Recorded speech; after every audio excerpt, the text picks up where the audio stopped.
I'm Pastor Kyle Thompson, and welcome to today's Fireside Chat. I'm also Pastor Kyle Thompson, and we're glad to have you tune in for today's Fireside Chat.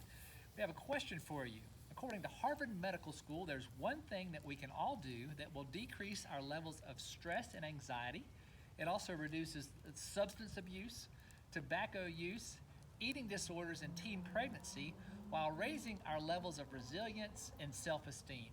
If you think you know what that one thing is, leave it in the comments below. Leave it in the comments below. So again, one thing that we can all do that lowers our levels of stress and anxiety, it lowers the substance abuse, tobacco use, eating disorders, teenage pregnancy, while increasing our levels of resilience and self-esteem.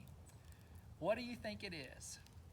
The answer is eating dinner with our families. Yes, eating dinner, eating a meal with our families. Now, I know that some of you watching out there today are thinking, if I had to eat dinner with my family, it would have the opposite effect. It would increase my levels of stress and anxiety and probably lead me to start drinking more and smoking more.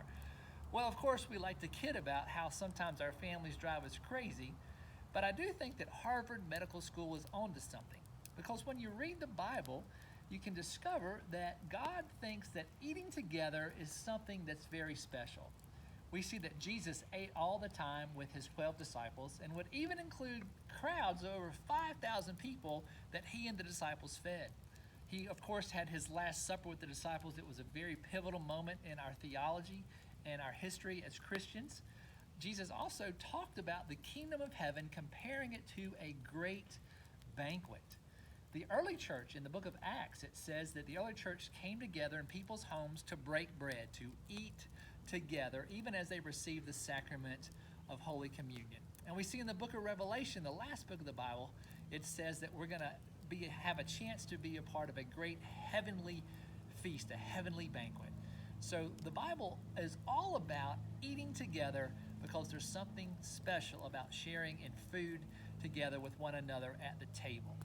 Now, I realize that during COVID-19, we're not all near our families. We're not all staying in the same household. And so I've just been pleasantly surprised to hear about how so many people have figured out ways to do that virtually through Zoom meals or through Skype meals or through GoToMeeting meals or through FaceTime meals, that we're not going to let the separation keep us from eating together.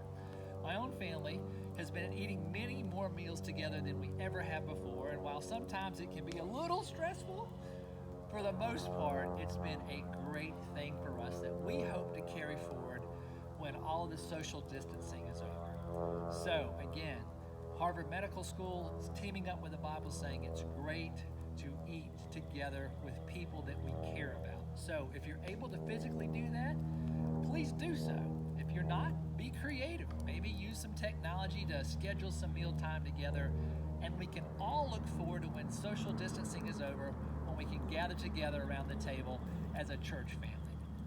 We hope that you've enjoyed this time. Thank you for spending it with us today, and know that God loves you very much. Spend some time, if you can, in a creative way with people that you love, sharing a meal around the table together. We look forward to seeing you tomorrow for the next Fireside Chat at 1:09 p.m. God bless you.